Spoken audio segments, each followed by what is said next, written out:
Hello everyone, welcome to our channel. Today we are excited to share with you a timeless classic, Think and Grow Rich by Napoleon Hill. Indeed, a book that really has inspired millions over the decades. Absolutely. Millions to turn their thoughts into real success. So sit back, relax, and let your mind open up to new ideas as we take you through this powerful journey. It's going to be quite a dive. All right, let's start.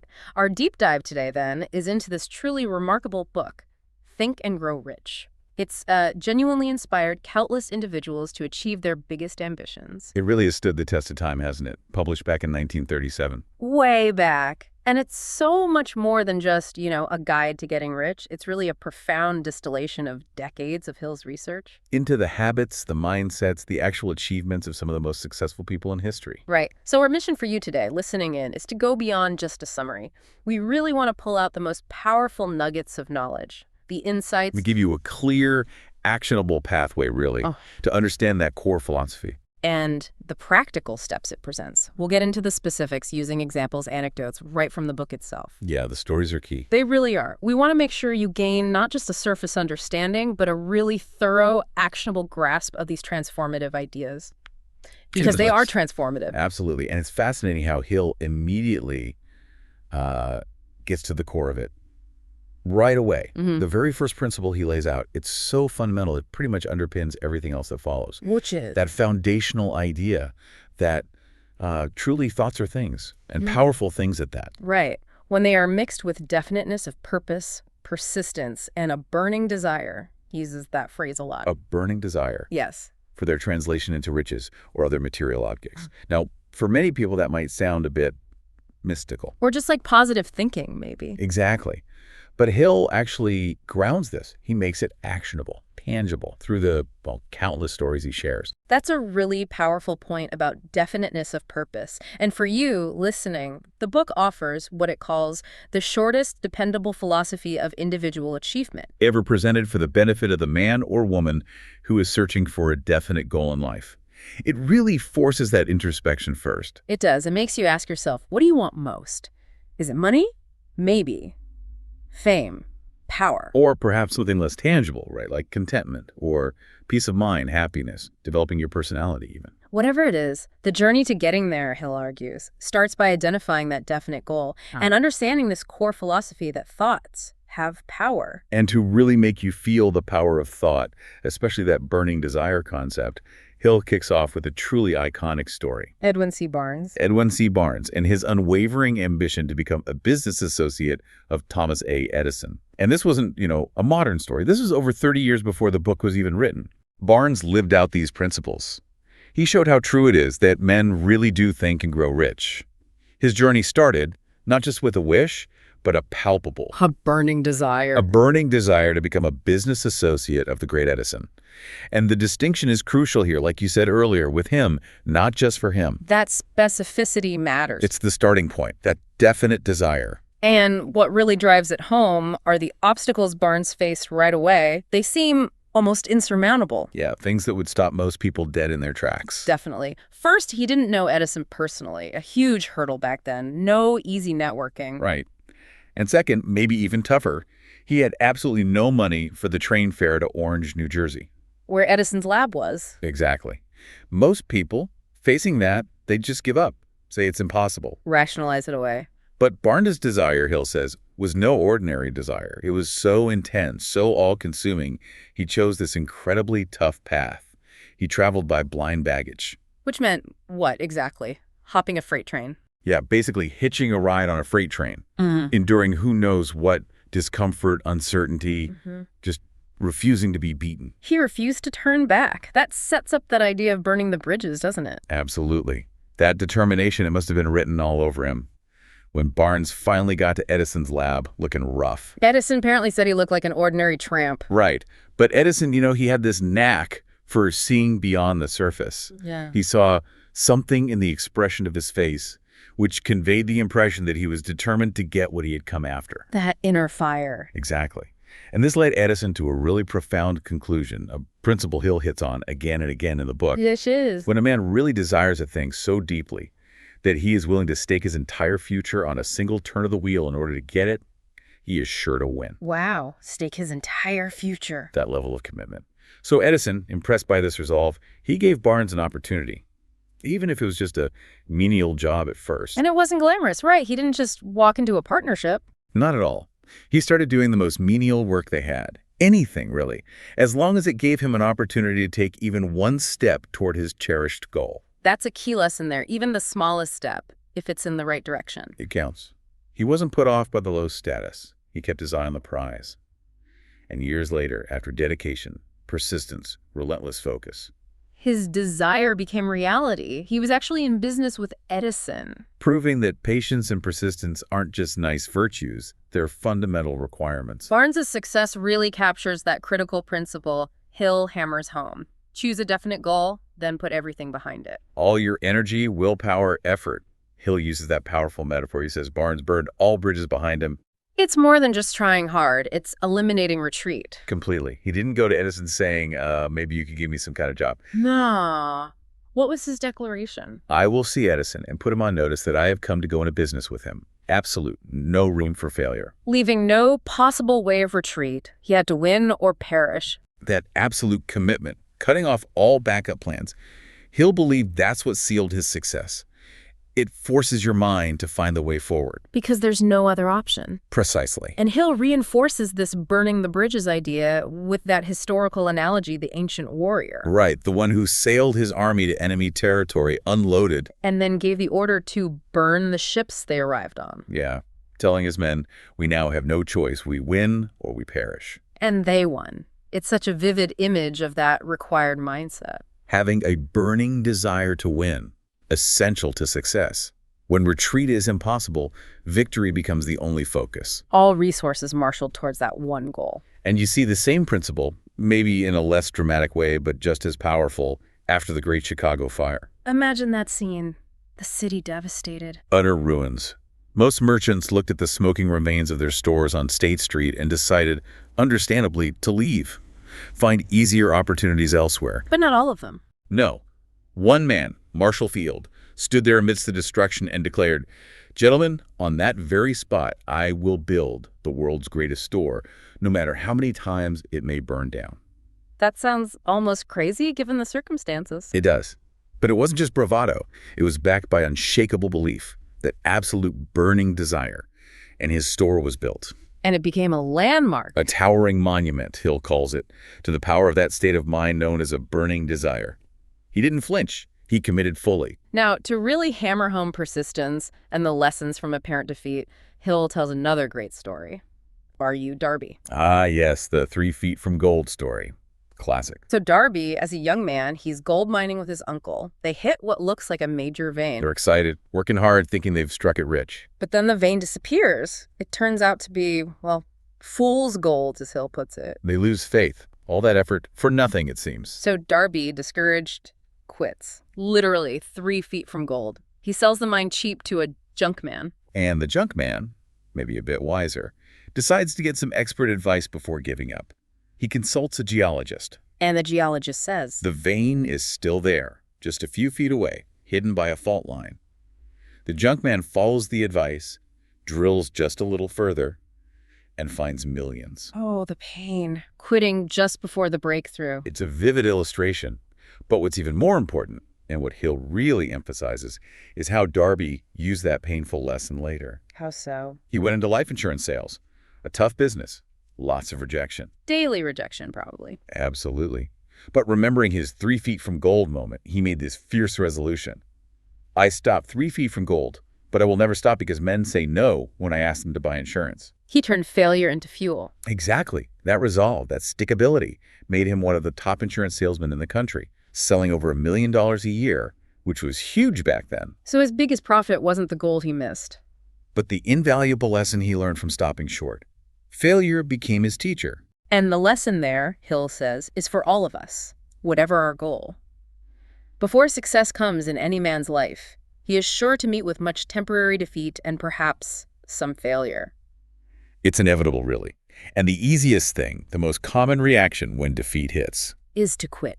Sadly, yes. That's what most people do. But Hill shares this profound truth from his research. What did the successful people tell him? More than 500 of the most successful men told the author their greatest success came just one step beyond the point at which defeat had overtaken them. Just one step. So failure isn't the end. It might even be a sign. It's a trickster, Hill warns. It trips you up when success is practically within reach. It tests your resolve. For those who keep going, it often means victory is right around the corner. Darby also told Hill another strange story, didn't he? About an unseen power. Yeah, one that puzzled him for years. About a young black girl, back when defying a white man, especially his notoriously fierce uncle, was almost unthinkable. What happened? She needed a mule his uncle owned. And somehow, through sheer determination, this quiet insistence, what Hill calls a strange power, she made the uncle submit and let her take it. No force, just something else. And Darby couldn't figure out how she did it. No.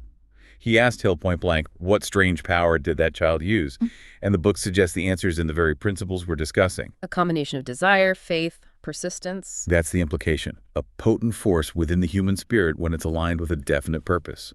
A power available to anyone who's, as Hill puts it, ready for it. Okay, so if definite purpose and burning desire are the engine, where do we focus that energy internally? The next step seems to be cultivating the mindset itself. Exactly, the internal work. Hill breaks this down into three powerhouses: faith, autosuggestion, and imagination. Let's start with faith. He frames it differently, doesn't he? Not just religious dogma. Right, he calls it an eternal elixir, a state of mind that, crucially, may be induced by autosuggestion. So it's trainable. That's the key.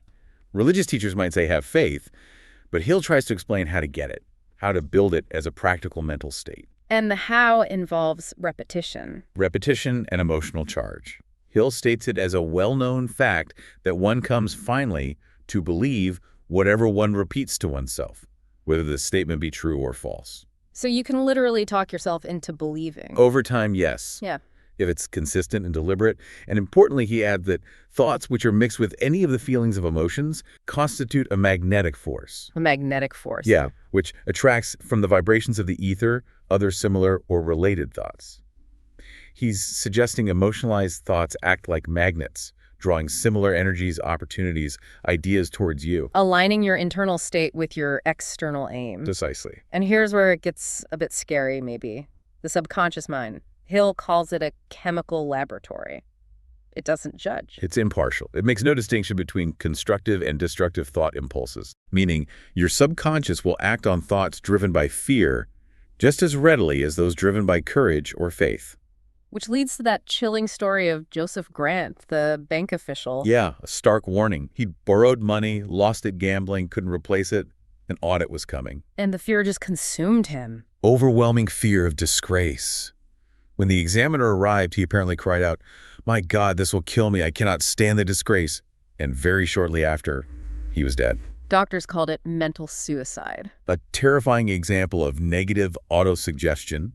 Your thoughts, good or bad, have real power, and the subconscious just carries out the instructions. So how do we harness this for good? How do we use autosuggestion to build faith? Hill gives very practical instructions, that written statement of desire you're supposed to create. The one outlining your goal? Yes. He says when you read it aloud twice daily before bed, upon waking you absolutely must see and feel and believe yourself already in possession of the money. It's not just reading words. No, it demands active emotional engagement. You need that burning desire to be so intense it becomes an obsession, allowing you to genuinely convince yourself it's already yours or on its way. That sounds hard. It is hard. Hill admits it. It has its price, everlasting persistence. But it's the feeling, the emotion you pour into it that makes it a powerful force for change, guiding your subconscious. Okay, so desire fuels it, faith directs it. Where does the actual building happen? Where do the plans come from? That's the role of imagination. Hill calls it the workshop of the mind. And he makes a huge claim about it. He does. Man's only limitation, within reason, lies in his development and use of his imagination. Think about that. Our only limit is how we use our imagination. All plans, inventions, achievements. Yeah. They're first created in this mental workshop. It's the fertile ground for turning desire into reality. And he breaks imagination down into two types, right? Yes, two crucial forms. First is synthetic imagination. This is the workhorse, the one you'll likely use most often. What does it do? It takes existing concepts, old ideas, known facts, and rearranges them into new combinations, new plans. It's about reorganizing what's already there, practical innovation. Okay, and the second type? That's creative imagination. This is more profound, maybe more mysterious. Hill suggests this is the faculty that connects you to infinite intelligence. Infinite intelligence. His term for a sort of universal consciousness or source of all knowledge. Creative imagination is where you get hunches, inspirations, flashes of insight that seem to come from beyond your normal thinking. Like the sixth sense. Exactly. It's where truly original ideas are born, often when the mind is relaxed or intensely focused on a problem. And Hill uses history to back this up, arguing that the world rewards dreamers. Absolutely. Look at Henry Ford. Humble background, limited schooling, but he dreamed of a horseless carriage for everyone, worked relentlessly. His dream now belts the entire earth. Or Edison and the light bulb, facing thousands of failures. Which he saw as learning steps, not defeats. Over 10,000 experiments before he succeeded. And Marconi, with wireless communication, people thought he was crazy. Literally. His friends had him committed for a time, yet today, wireless is everywhere. So the takeaway is? The world, Hill says, with real conviction, has shown a willingness to reward the dreamer who gives the world a new idea. Vision plus action gets rewarded. There's another great story illustrating this, The Enchanted Kettle, which is really about Coca-Cola, or its very early origins. About 50 years before the book, an old country doctor, deep in debt, sells his secret formula, an old kettle and a paddle to a young drug clerk. For how much? $500. The clerk's entire life savings, a huge risk. What did the clerk really buy, though? Not just the stuff, he bought an idea. The physical items were secondary. The clerk then added his own secret ingredient. Which one? His own idea, his ingenuity, his faith. That combination, Hill says, that application of imagination, made the kettle overflow with gold, led to huge success, building a college, thriving through the Depression. So the power wasn't in the formula itself, but in the idea and its passionate application. Imagination combined with desire. And then there's that incredible story of Dr. Frank W. Gonzalez, the $1 Million Sermon. Truly inspiring. He was a college student, saw flaws in education, and had this burning desire to start a new kind of college. Where students would learn by doing. A radical idea then. But he needed $1 million. An almost impossible sum. And for 2 years, he just thought about it. Thought and thought, but crucially, took no decisive action. Then, one Saturday afternoon, everything changed. What happened? He made a definite decision. He would get the $1 million within 1 week. The how wasn't clear yet, but the decision was absolute. And that decision shifted something internally. Profoundly. He said, "The instant I reached this decision, a strange feeling of assurance came over me. Something inside me seemed to say, why didn't you reach that decision a long time ago? The money was waiting for you all the time." Wow. Things moved fast then. He announced his sermon for the next morning. What I would do if I had $1 million? He'd basically been preparing it for 2 years in his mind. Exactly. He wrote it down, slept soundly, reviewed it. But then, heading to the pulpit, he left his notes behind. Accidentally, or maybe a blessing in disguise. His subconscious, fully charged with desire and decision, delivered the message. He spoke from the heart, passionately describing his vision. And someone in the audience. Philip Armour, the wealthy industrialist. He was so moved, he provided the entire $1 million. Leading to the Armour Institute of Technology. Directly. It just powerfully underscores Hill's point. Ideas can be transmuted into cash through the power of definite purpose plus definite plans. It's not just hard work, it's definite demands based on these principles. Okay, so we've covered the internal mindset cultivation. Now let's shift to what Hill calls the pillars of achievement, the external supports. Right. Persistence, the mastermind principle, and specialized knowledge. Let's start with persistence. Hill has a great analogy for this one. He does. Persistence is to the character of man what carbon is to steel. It provides strength, makes it indomitable. It's the only antidote for failure, he says. The only known antidote. Temporary defeat. That should just signal one thing.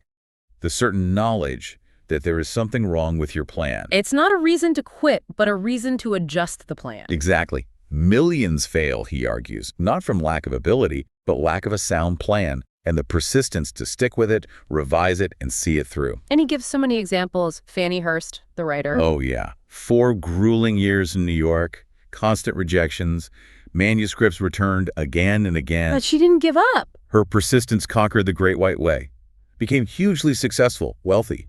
$100,000 for movie rights before the book was even published. Incredible persistence. Or W.C. Fields, the comedian. Lost everything in the 29 crash. Over 60, vaudeville career gone. What did she do? Offered to work in movies for free just to get a foot in the door. Endured injuries on set. But his sheer persistence led to a comeback. Rebuilt his fortune. And Eddie Cantor, similar story. Lost it all in the crash. Rebuilt his income to $10,000 a week through persistence and his courage.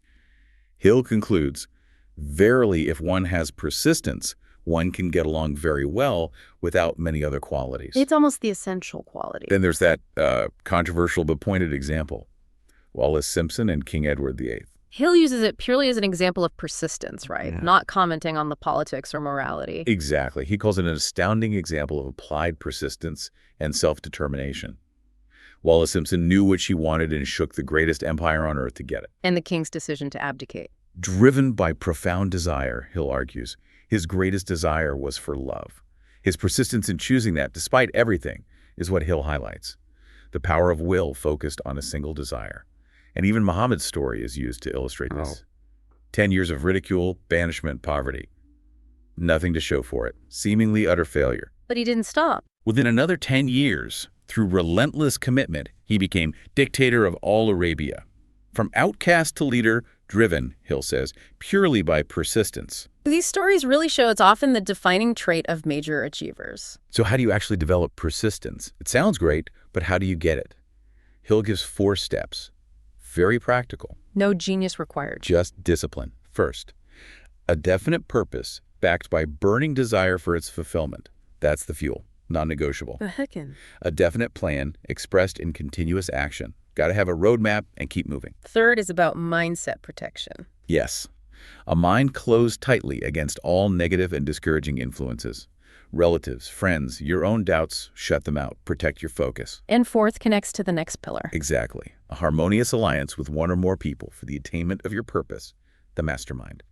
Collaboration amplifies persistence. Before we get to mastermind, you mentioned poverty consciousness. How does that relate? It's crucial. Hill says, poverty is attracted to the one whose mind is favorable to it, as money is attracted to him whose mind has been deliberately prepared to attract it. Through the same laws. Through the same laws. The problem is, poverty consciousness develops easily, passively. Negative thoughts are often the default. But money consciousness must be created to order through deliberate effort, using these principles. That's why persistence is vital to constantly cultivate the desired mindset, overriding the passive drift towards lack. Okay, that brings us to the mastermind principle. The driving force, Hill calls it. What's the definition again? Coordination of knowledge and effort in a spirit of harmony between 2 or more people for the attainment of a definite purpose. So it's more than just teamwork. Much more. It's about synergy. A unified mental force created when minds blend in harmony towards a shared goal. It creates something greater than the sum of its parts. And it has 2 kinds of advantages. Yes. Economic and psychic. The economic one is obvious advice, counsel, cooperation from a group working in harmony. Powerful resource. Most big fortunes rely on this. And the psychic advantage. This is more profound. When the minds of 2 people are coordinated in a spirit of harmony, the spiritual units of energy of each mind form an affinity, creating this psychic phase. Like boosted brain power. Essentially, a group of brains in harmony generates more thought energy than a single brain. It attracts solutions, ideas, opportunities, like connecting batteries for more power. And Henry Ford is the prime example again. Right. Started with, as Hill puts it, poverty, illiteracy, and ignorance in terms of formal schooling. But he made huge strides after connecting with certain people. Edison, Firestone, Burroughs, Burbank, brilliant minds. Hill argues Ford absorbed their vibrations of thought, adding their intelligence and experience to his own. He leveraged their brain power. He didn't need to know it all himself. He surrounded himself with those who did and tapped into that collective mastermind energy. And Hill had his own very unique version of this, didn't he? His invisible counselors. He did. Quite extraordinary. Every night, for years, he held these imaginary council meetings. With who? Historical figures he admired. Emerson, Edison, Lincoln, Burbank, Paine, Darwin, Napoleon. What was the purpose? To rebuild my own character so it would represent a composite of the characters of my imaginary counselors. He deliberately tried to absorb their best qualities through this mental exercise. How did he do it, just thinking about them? He spoke to them out loud as if they were there, asking Emerson for wisdom, Edison for faith and persistence, Lincoln for courage. And what happened over time? He was astounded that they became apparently real. They developed distinct personalities in his mind. Lincoln was solemn, Burbank and Paine witty, Napoleon pragmatic. Did they offer advice? He felt they did. He describes insights and encouragement that felt genuinely external, like Edison sharing a vision of life as intelligent energy swarms. It sounds intense. It does. Even after stopping, he had a vivid dream where Lincoln urged him to finish his work. He saw it as deliberate autosuggestion, an internal mastermind, shaping his thoughts and drawing on collective wisdom. It profoundly influenced his work. Okay, the third pillar, specialized knowledge. What's the key distinction Hill makes here? That knowledge itself isn't power. Knowledge will not attract money unless it is organized and intelligently directed through practical plans of action to the definite end of accumulation of money. So knowledge is only potential power. Exactly. The missing link in education, he says, is teaching how to use knowledge, how to organize and apply it purposefully. It's about application, not just acquisition. And the famous Henry Ford courtroom story illustrates this perfectly. Right. When accused of being ignorant due to lack of schooling, Ford said he didn't need to know everything himself. He had push buttons. His network of experts. He could access any specialized knowledge he needed. His definition of educated was brilliant. Any man is educated who knows where to get knowledge when he needs it and how to organize that knowledge into definite plans of action. That gives hope to anyone feeling they lack formal education. Immense hope. Ford proved you don't need degrees if you know how to acquire and organize specialized knowledge from others. So the message is continuous learning. Absolutely. Successful people never stop acquiring specialized knowledge relevant to their goal. This changed world, as Hill called it even then, demands specialization. Believing learning ends with school is a huge mistake. And he gives that example of Stuart Austin Weir. Yeah, over 40, married, switches careers during the Depression from engineering to law. How did he manage? By carefully selecting highly specialized courses, focusing only on what he needed. He finished a 4-year degree in 2 years, passed the bar, built a successful practice. Proving. It pays to know how to purchase knowledge. It's an investment. Hill also had an interesting take on free education, didn't he? He did. He observed that America's amazing public school system was often unappreciated simply because I see free C. We only value what has a price. That's his observation. One of the strange things about human beings is that they value only that which has a price. People often pay for training later that they could have gotten for free earlier, valuing it more just because they paid. An interesting psychological point. All right, moving from the pillars to how we present ourselves and handle our careers. Marketing personal services, and then facing those inner demons, the 6 ghosts of fear. First, marketing services. Hill points out the obvious.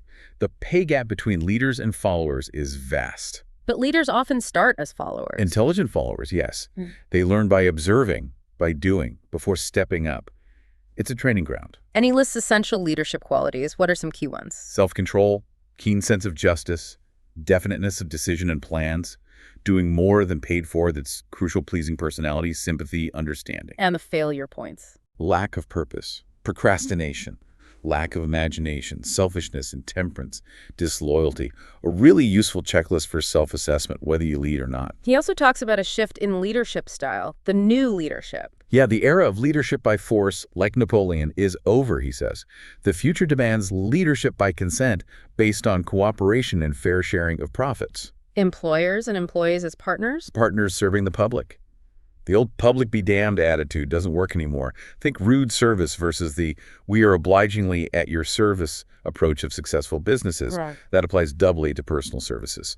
So to market yourself effectively, get a good price. Permanent market, pleasant conditions, he gives the QQS formula. QQS. S, quality. Max efficiency, always improving. Quantity, the habit of doing all you're capable of, increasing output. Spirit, the habit of agreeable, harmonious conduct that encourages cooperation. Quality and quantity aren't enough. No. The spirit you deliver it in massively impacts your compensation and how long you last. It's your attitude, your personal brand. The Depression forced many to get entrepreneurial with their services, right? Absolutely. People had to reinvent themselves. Hill gives that great example of the bookkeeper. Instead of being an employee. He turned bookkeeping into a wholesale business, put equipment in a truck, made mobile offices, signed up hundreds of small businesses for a low monthly fee, Brilliant. created a whole fleet, employed staff, offered high-level service cheaply. Shows how an idea, born of necessity in these principles, can create a new market. And related to that, the story of the woman who created the prepared plan for her son. He couldn't find a job after college. Right. So she made this incredibly detailed plan book for him.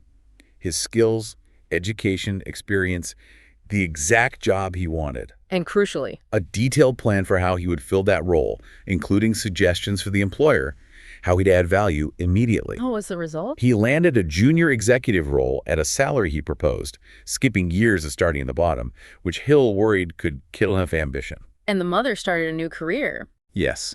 Marketing personal services like this became her profession, often taking a percentage of the increased salary she helped secure. A win-win. Hill then pivots to praise American opportunity and capitalism. What's his main point there? Especially writing during the Depression, he emphasizes the unique American freedom to aim for any station in life for which we have prepared ourselves. He sees affordable necessities and freedoms as blessings provided by organized capital. He calls capitalists the brains of civilization. Yes, providing the infrastructure for progress. He argues attacking big business is short-sighted, as it provides the opportunities people need. He's not taking sides politically, but explaining the economic engine as he saw it. And the Depression itself was a lesson. A harsh lesson in the law of economics. Trying to get without giving leads to collapse. He uses the example of a simple breakfast requiring a vast, complex, global capitalist network to illustrate the power and necessity of organized capital. It's about understanding the system. Okay, so after building the case for achievement, Hill confronts the roadblocks within us, the 6 ghosts of fear. And he identifies the seed of fear. Indecision is the seedling of fear. It starts small, seems harmless, but indecision grows into doubt, and indecision and doubt combined, often unnoticed, become full-blown fear. They sneak up on you? Exactly. Silent saboteurs. What are the 6 basic fears he lists? First, fear of poverty. The most destructive, he thinks, stems from economic predation. Leads to suffering, destroys confidence. You can even see it physically, he says. Second, Fear of criticism. This kills initiative, imagination, individuality, affects everything from clothes to relationships, staying in bad situations out of fear of judgment.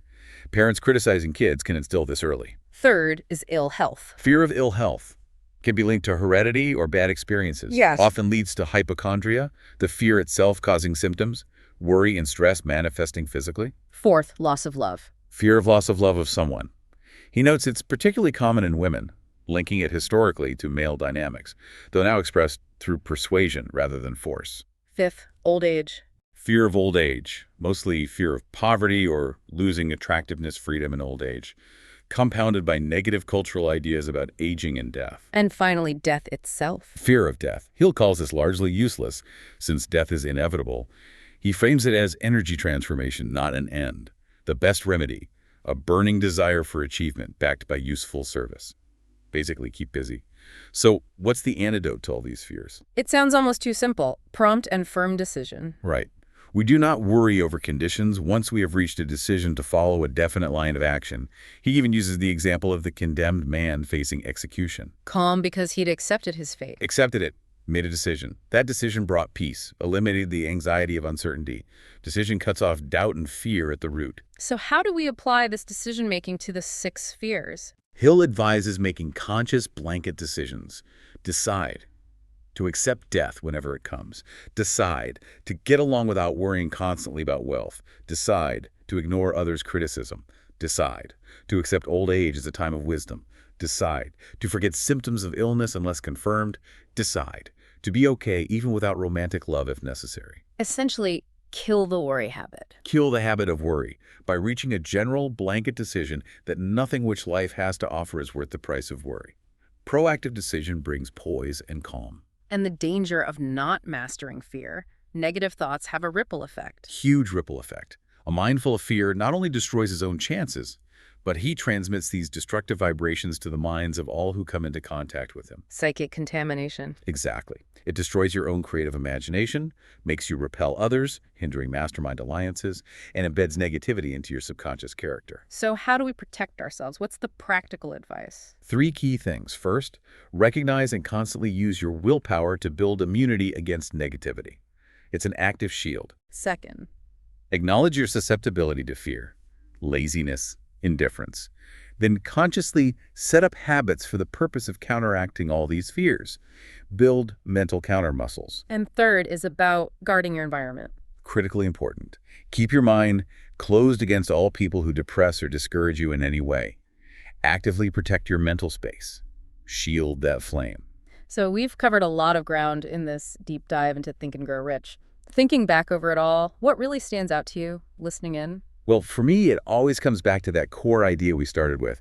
As Hill says, the amount of your riches, whatever form they take, is limited only by the person in whose mind the thought is put into motion. The power and the responsibility, it really lies with you. It does. The potential is limitless, but it starts with your thoughts. And maybe as a final thought for you to take away, consider that beyond the money, beyond even the specific goals, the ultimate aim of this philosophy seems to be something deeper. A kind of profound understanding of self, understanding of others, understanding of the laws of nature, recognition, and understanding of happiness. Right, that deeper insight may be accessed through that sixth sense, that creative imagination.